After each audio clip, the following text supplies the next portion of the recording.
목사님이 설교를 따라 넘겨주시면 됩니다. 아이들을 위해서 준비한 거니까. 세상에서 힘이 가장 센 사람이 누구일까요? 세상에서 힘이 가장 없는 사람은 또 누구일까요?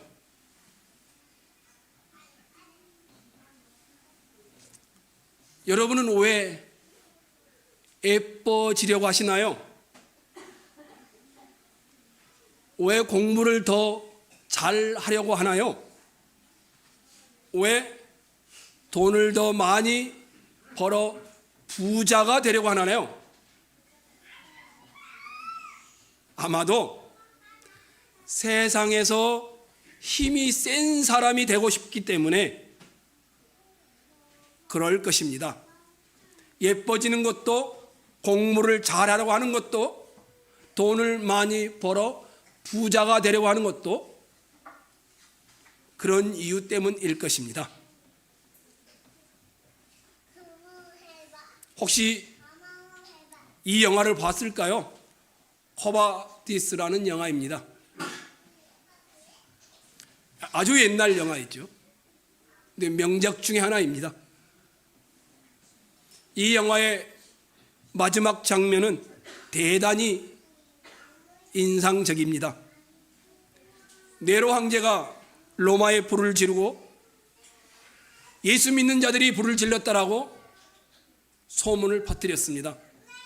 그러나 결국은 네로가 방화범으로 발각되고 네로가 그 후에 자살을 하지요.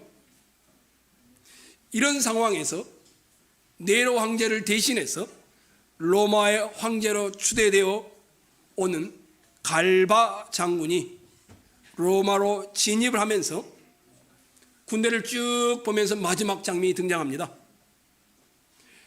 나무 주연을 맡고 있는 사람이 언덕 위에서 군사들이 진입하는 것을 보면서 이렇게 말합니다. 바빌로니아 제국, 페르시아 제국, 그리스 제국, 로마 제국, 그리고 그 다음에는 어디지?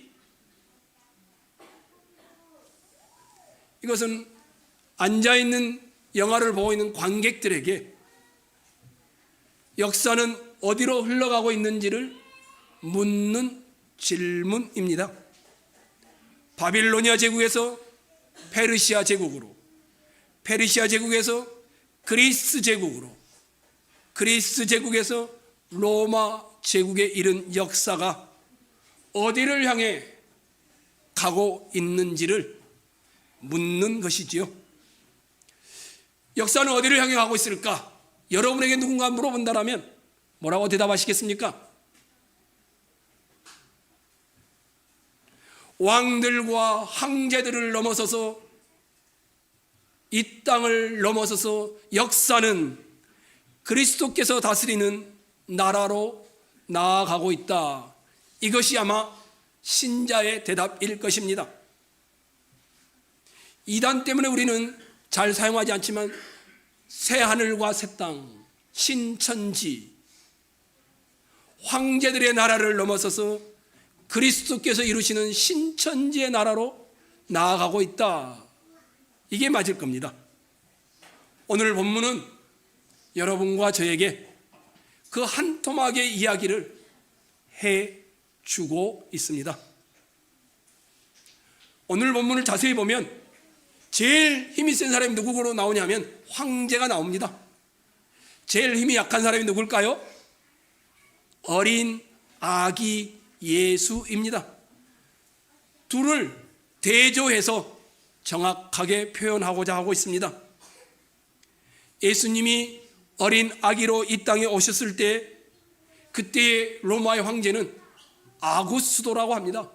로마에서 가장 똑똑하고 가장 통일을 많이 이뤘고 땅을 확장했고 가장 명성이 높았던 황제입니다. 아구스도가 전 세계를 다스리고 있을 때에 오셨습니다. 예수님께서 태어난 일을 설명하면서 누가라는 사람이 1절에 이렇게 말합니다. 1절 한번 읽어볼까요, 여러분? 읽겠습니다. 시작.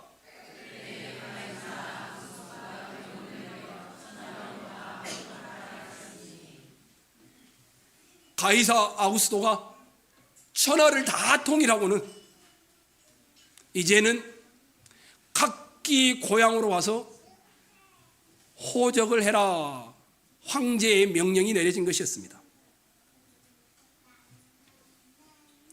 예수님께서 탄생한 이 사건과 직결되어진 세계사는 로마의 황제인 아구스도 손안에 들어 있습니다.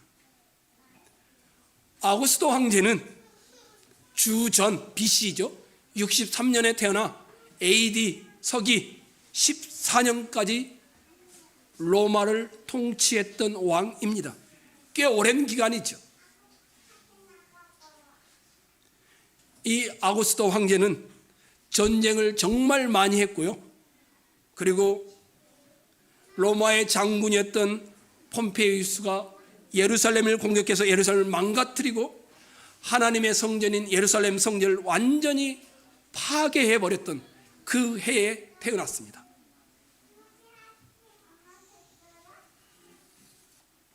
이 황제는 나라를 통일하기 위해서 수많은 사람들을 죽였습니다. 식민지가 너무너무 많았습니다. 그 중에 한 나라가 이스라엘 나라도 식민지였습니다. 예수님께서 탄생한 이 당시에 아구스도 황제는 이제 다 됐으니 평화를 선언하는 것이었습니다. 더 이상 전쟁이 없고 비참함이 없게 되는 로마의 평화의 시대가 우리에게 다가왔다라고 전 세계를 향하여 선언했습니다. 뿐만 아니었습니다. 이 아구스도 황제는 돈을 걷어들여야 되겠다. 그래서 호적하라는 명령을 내렸습니다. 뿐만 아니었습니다. 이 아구스도 황제는 군사력을 측량해야 되겠다. 내가 얼마나 힘을 가지고 있는지를 봐야 되겠다. 그래서 호적하라는 명령을 내렸습니다. 이 당시만 해도 로마 인구의 3분의 1이 다 식민지의 노예들이었습니다. 얼마나 많은 나라를 정복을 했는지, 피를 많이 흘렸는지 3분의 1의 인구가 노예들이었습니다. 아무튼 이렇게 힘이 센 왕이 명령을 내렸습니다. 호적해라. 우리들도 마찬가지일 겁니다. 가진 힘이 있으면 항상 누군가를 괴롭힙니다. 자신의 힘을 과시하고 싶고 자신의 힘을 드러내고 싶어서 안달이 나 있습니다. 세상은 늘 힘이 있는 자를 주목하는 것처럼 보였습니다. 아구스도가 자기의 힘을 과시하기에 내린 명령은 온 천하의 모든 사람에게 호적하라는 명령이었습니다. 자랑도 하고 싶었습니다. 돈도 뜯어내고 싶었습니다. 그리고 군사력도 측정하고 싶었습니다. 이 모든 것들이 다 힘을 얻는 데에서 나온 목적들이었습니다. 그리고 2절을 보면 이 말에 그 당시에 지중해 근한의 수리아의 총독 구레뇨가 있을 때에 첫 번째 한 것이다 라고 하며 역사적 근거를 드러냅니다. 그리고 세 번째는 3절에는 모든 사람이 호적하러 각각 고향으로 돌아가매, 로마가 얼마나 힘이 센 나라인지를 보여주는 겁니다. 세계는 로마만을 바라보고 있습니다. 로마를 중심으로 하는 세계사의 정점에 황제가 가장 힘이 센 사람으로 우뚝 서 있습니다. 그리고 그 밑에 수리아의 총독이었던 구레뇨가 있고, 그리고 그 밑에 모든 백성들이 호적하러 가야 되는데 촌부였던 요셉과 마리아도 베들레헴으로 호적하기 위해 가는 장면이 등장하고 있습니다. 황제에서 폭이 좁혀오죠. 구레뇨 수리아의 총독으로, 거기에서 각 사람에서 촌부인 요셉과 마리아로 본문이 천천히 누군가에게로 좁혀 들어오고 있습니다. 황제 아구스도로부터 요셉에게 내려가고 있습니다. 요셉에서 갈릴리를 지나 예루살렘을 지나 베들레헴 마을로 가고 있습니다. 베들레헴 마을에 왔는데 방이 없습니다. 산딸이 다 되었는데, 그래서 마구간의 구유로 더 초라한 곳으로 내려가고 있습니다.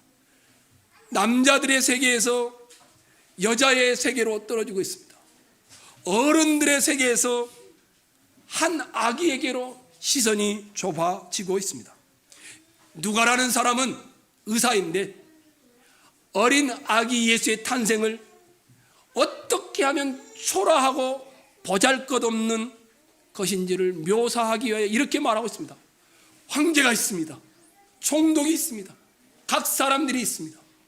그리고 요셉과 마리아도 있습니다. 그런데 마구간의 구유에 짐승의 먹이통에 어린 아기가 있다라고 말하고 있습니다. 힘이 가장 약한 사람이 누굴까요? 어린 아기 예수입니다. 힘이 가장 센 사람은 누구일까요? 황제인 가이사 아구스도입니다.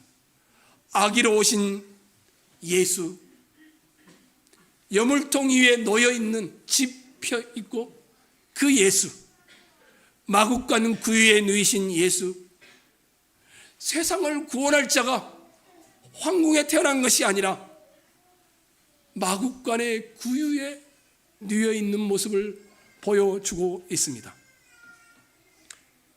예수 그리스도가 낮은 자로 오시며, 예수 그리스도가 가난한 자로 오시며, 예수 그리스도가 약한 자로 오시고 있음을 묘사하는 것입니다. 예수님은 세계 최고의 정점으로 오지 않았습니다. 예수님은 세계 가장 작은 점, 마구간입니다. 아무도 쳐다보지 않는 세계사의 꼭대기에는 로마의 황제가 강력한 군사력과 돈과 힘을 가지고 우뚝 서 있습니다. 세계사의 밑바닥에는 예수님이 아무런 힘도 없는 연약하고 가련한 아기로 누워 있습니다. 강한 황제와 제일 약한 예수가 대조되고 있습니다. 세계의 사람들은 다 황제를 우러러보고 있으며 세계는 오직 황제의 힘으로만 역사가 이루어질 것처럼 보입니다. 강력한 로마의 황제만 이 세상에 평화를 선언했으니 평화를 줄 것처럼 보입니다. 반면에 예수는 마구간의 구유에 누워 있습니다. 예수가 없어도 세상은 평화로울 것처럼 보입니다. 세계는 예수를 필요로 하지 않는 것처럼 그렇게 연약한 모습으로 오셨습니다. 연약한 예수에 의하여 이 땅에 아무런 평화도 주어지지 않을 것처럼 마구간의 구유에 아무도 쳐다보지 않는 곳에 오셨습니다. 그런데 질문을 해야 합니다. 정말 그럴까요? 역사의 기록만 확인하겠습니다. 로마의 황제였던 아구스도는, 옥타비아누스는 평화를 선언할 때까지 너무 많은 사람을 제해서 별명이 피의 황제라고 합니다. 가련하고 보잘것없는 어린 아기 예수 그리스도는 사람들 눈에 이 땅에 평화를 줄 수 없는 것처럼 보여졌습니다. 과연 그럴까요? 아구스도 황제의 행적과 그리스도의 행적을 잠시 보도록 하겠습니다. 이미 말씀드린 대로 아구스도는 3분의 1이 노예로 둘 만큼, 인구의 3분의 1을 노예로 둘 만큼 피를 많이 흘렸던 사람입니다.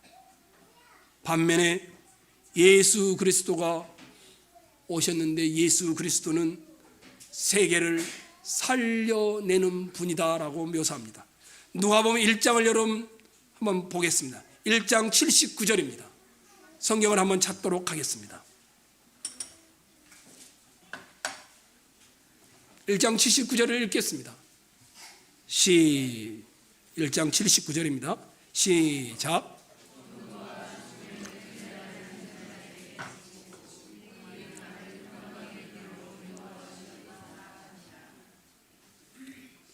어두움과 죽음의 그늘에 앉은 자들에게 비치고 우리의 발을 평강의 길로 인도하시는 분으로 메시아를 예언하고 있습니다. 누가복음 4장 18장에 이렇게 말합니다. 주의 성령이 내게 임하셨으니, 예수님이 하시는 말씀입니다. 이는 가난한 자에게 자유를, 눈먼 자에게 다시 보게 함을 전파하며 눌린 자를 자유롭게 하고 주의 은혜의 해를 전파하게 하려 함이라. 예수 그리스도는 자유를 주시는 분으로 오셨다라고 묘사하고 있습니다. 로마의 황제로부터는 피의 냄새만 나는데 예수 그리스도는 죽음 그늘에 앉은 자들에게 평강을 비추는 분으로 묘사하고 있습니다. 우리 예수님은 황제와는 완전히 다른 방식으로 이 세상에 오셨습니다. 힘이 지배하는 황제가 다스리는 세계에 변화시키기 위해서 황제처럼 힘을 가지고 오신 것이 아니라 세계사의 가장 작은 점으로 오셨습니다. 어디에 태어나셨습니까? 마국간의 구유에 태어났습니다. 빈방 하나 없어서. 기독교는 힘을 가지는 종교가 아닙니다. 기독교는 공부 열심히 해서 좋은 대학 가서 힘을 얻어서 내가 하나님을 믿었더니 이렇게 하나님이 축복했더라, 이런 종교가 아니란 말입니다. 가장 사람들이 주목하지 않는 그 구유에서 온 세계를 변화시키는 일을 우리 예수님은 시작하시는 것이었습니다. 이것이 기독교입니다. 누가 구유가 세상을 변화시킬 거라고 생각하겠습니까? 하지만 마국간의 여물통은 세계를 변화시킬 그 하나님의 약속의 상징이었습니다. 기독교 시작의 최소의 점입니다. 이 최소의 점인 기독교로 말미암아 최대의 변화가 일어났습니다.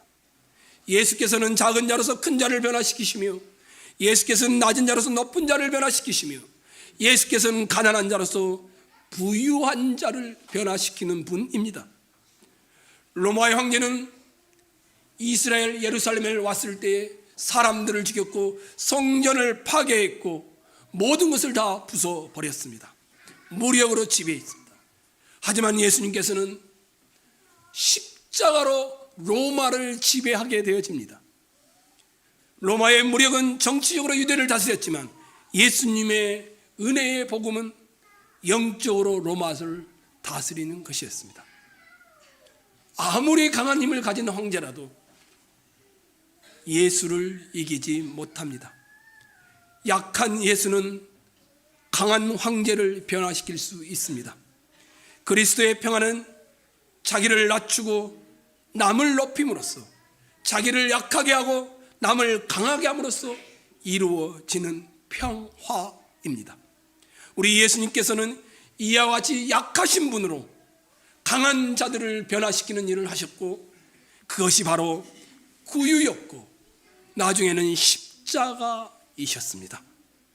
로마의 평화는 다른 사람을 죽임으로 이루어졌지만 예수님이 이룬 평화는 자기 자신을 죽음에 내어줌으로 이루어진 평화입니다. 다른 사람을 짓밟는 것은 세상이 하는 일입니다. 로마의 황제는 다른 사람을 죽였습니다.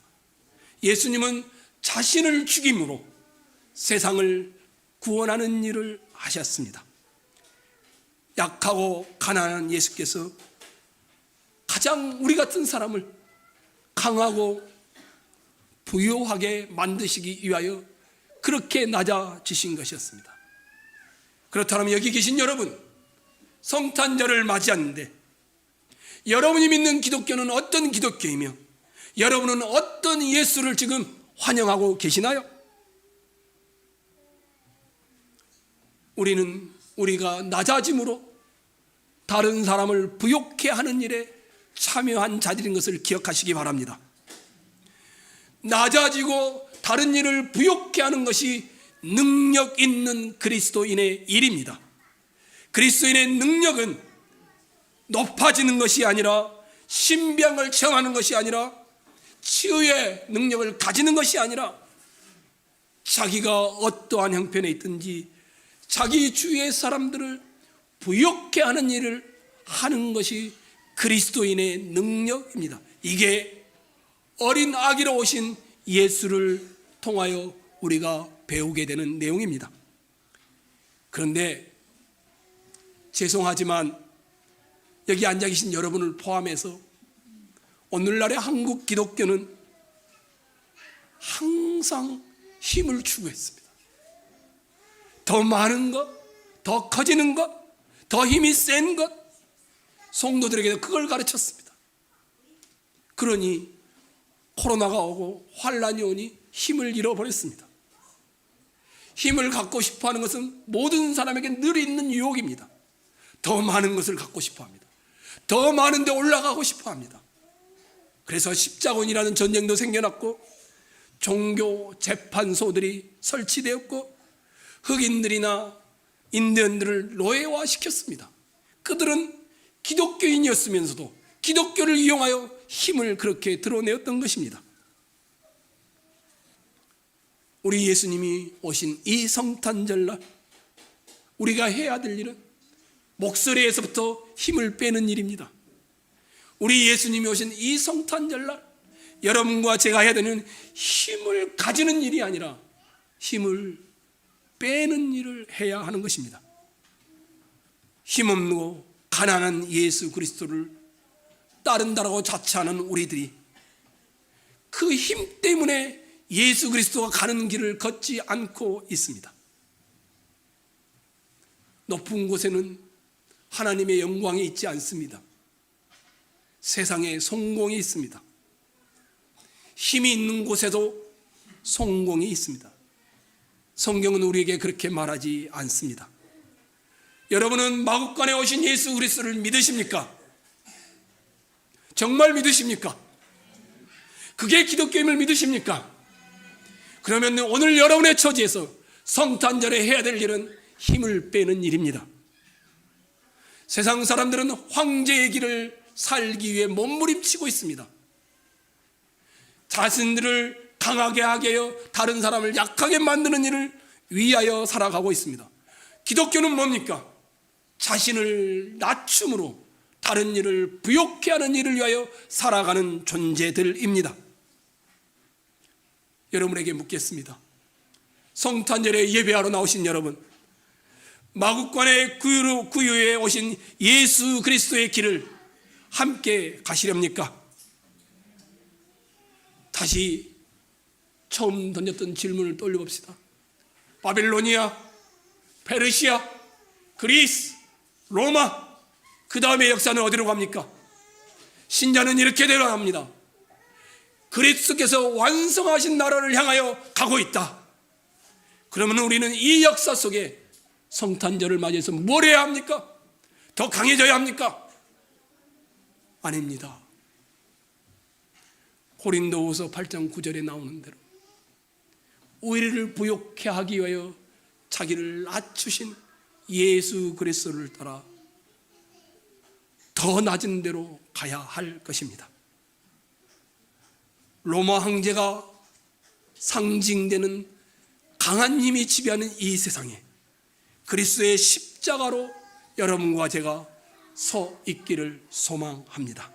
이 성탄절 여러분 모두에게 부요하신 예수 그리스도의 낮아지심을 기억하며 우리도 그렇게 십자가의 길을 걷는 복된 분들이 되기를 주의 이름으로 축원합니다.